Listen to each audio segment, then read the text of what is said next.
Hello, and thank you for joining me today. I'm Jan Clothier from Thinking Stamping, and I'm an independent Stampin' Up demonstrator based in New Zealand. Today I'm going to be sharing with you how I made this card using the Brilliant Wings dies and a whole lot of other things. You'll find there's not a lot of stamping in this card, but your Stampin' Cut and Boss machine will get a real workout with various elements of things that are going on. Now, I made this card as part of the recipe challenge at As You See It, which is a challenge blog that I'm on the design team of. And we have a revolving rota of challenges that we cycle through. And one of them is the recipe challenge, where you're given 5 ingredients and you can make of them whatever you will. And the 5 ingredients that you had to use in this card were a die or a punch, subtle colours, something shiny, an embossing folder, and something starting with B. And so all of those elements are here in this card, and we'll see that as we go along. But first off, let's start out with what you need if you're going to make this card or something like it. So I started off with a card base in Petal Pink. As with most of my cards, I've cut a piece of A4 paper at 14.8 centimetres that way, so it's 21 the whole card width. So it's scored at 10.5 centimetres to give me the fold. And obviously Petal Pink is one of Stampin' Up's subtle colours. You're also going to need, as you can see, a piece of gold foil.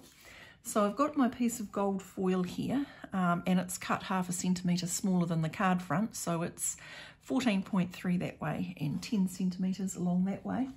And as you can see, I have already embossed it using the Painted Texture 3D embossing folder, because one of the things I had to do in the recipe was use an embossing folder.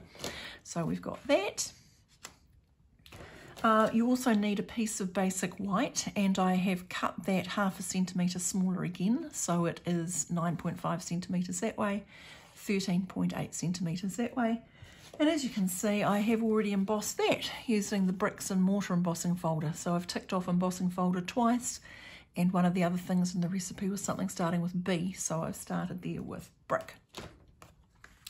Right, you're also going to need a piece of basic white, 10 centimetres by 14.3 for the inside. We'll just pop that aside because we don't need it right now. You're going to need some soft sea foam, another of the Subtles colour family.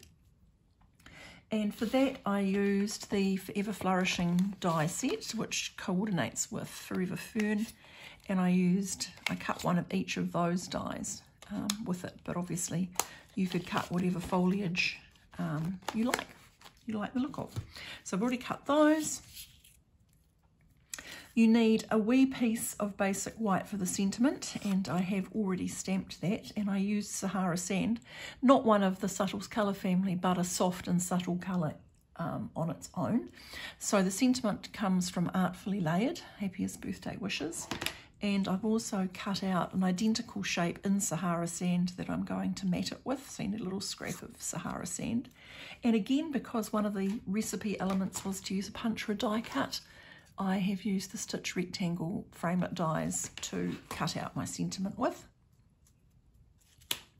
And the other thing you're going to need is some more scraps of Petal Pink for the butterflies. So I cut out 3 butterflies, so B is my something starting with, another something starting with B for the recipe. And I have cut out 3 of the Brilliant Wings butterflies. Now I picked a middle-sized one and 2 of the smaller ones, but obviously if you were making this card you could make you could choose whichever butterflies you like the look of. And so I've just cut those out already. So that's all the stuff that you need for making this card. And then it's really a question of assembling, except for one thing. Now, one of the other elements of the 5 recipe ingredients was something shiny. Now, if you look at my sample card, I have used the gold foil, which is something shiny. I've used the champagne rhinestones, which is something shiny, but I'm sure you can see in the video that the butterflies, I've added gold leaf embellishment to those. So I'm going to show you how I did that, in case you're not familiar or comfortable with using gilt leafing. What's it called?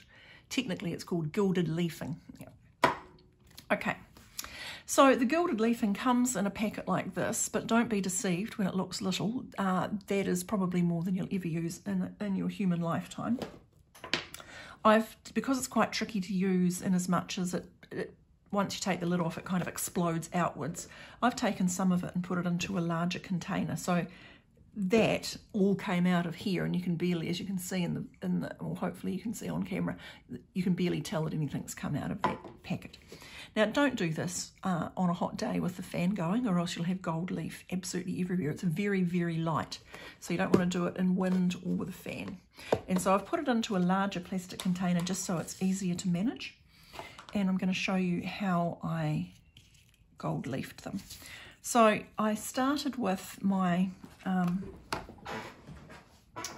butterfly, and I just got my little silicone mat, a little bit of glue, and then I just dabbled my finger in it and just put random dots.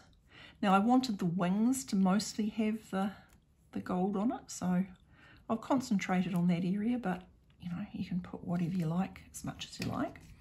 I suppose the other way you could do it if you didn't want to use the glue is you could use Versamark ink and then heat and stick powder, heat it with your heat gun, and then do what I'm about to do now, which is drop it into the gold leaf.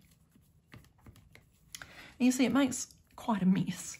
So it is a messy little job, but it's worth doing because you get a beautiful, beautiful result.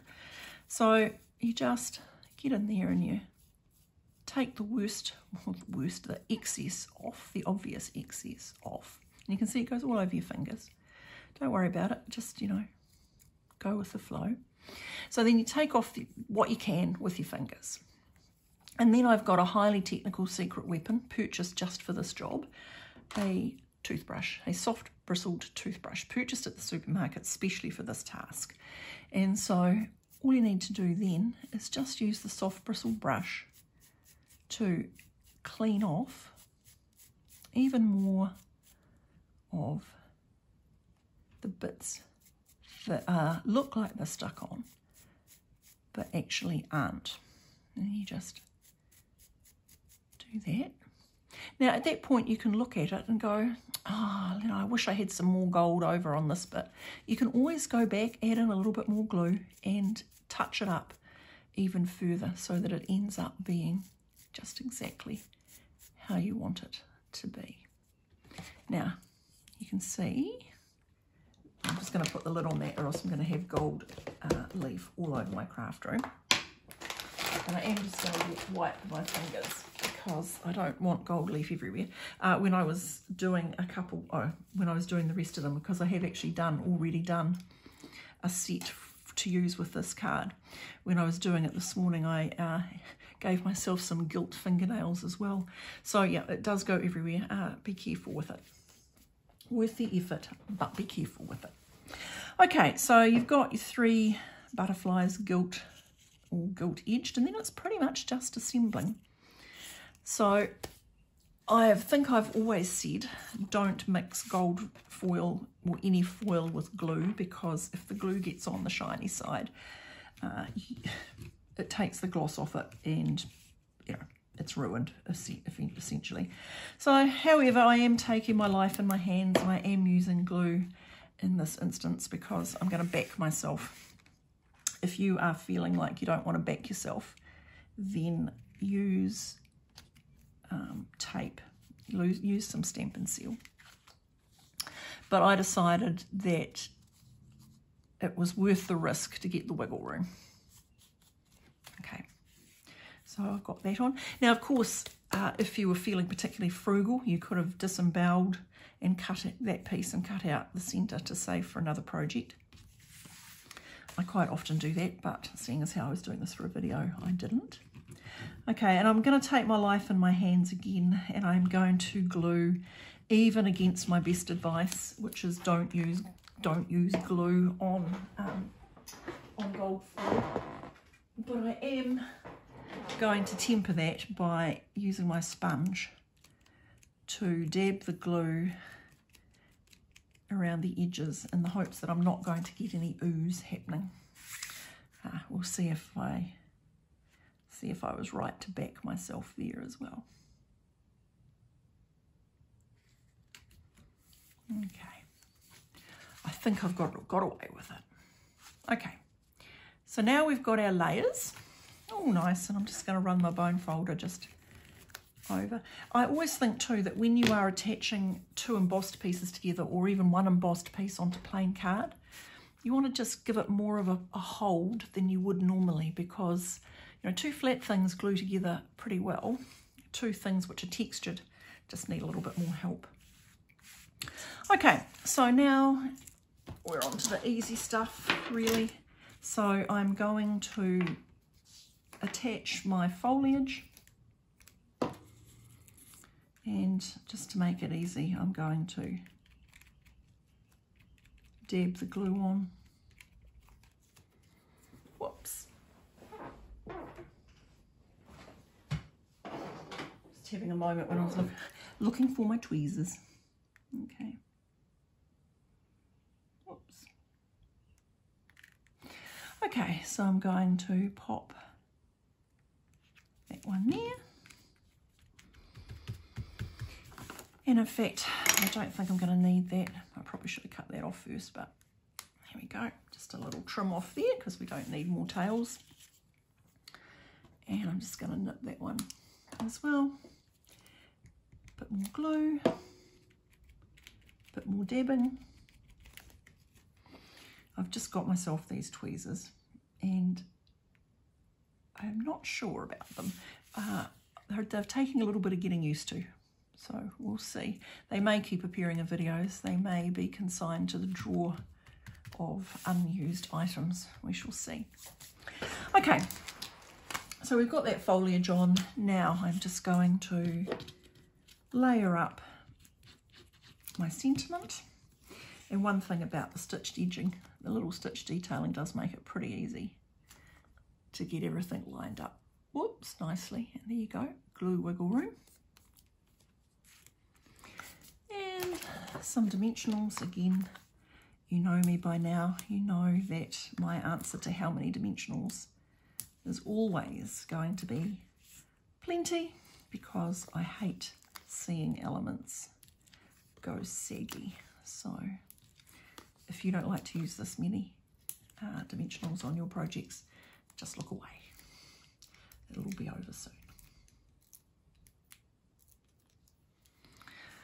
Right, so I'm going to pop that over the intersection of my two pieces of foliage.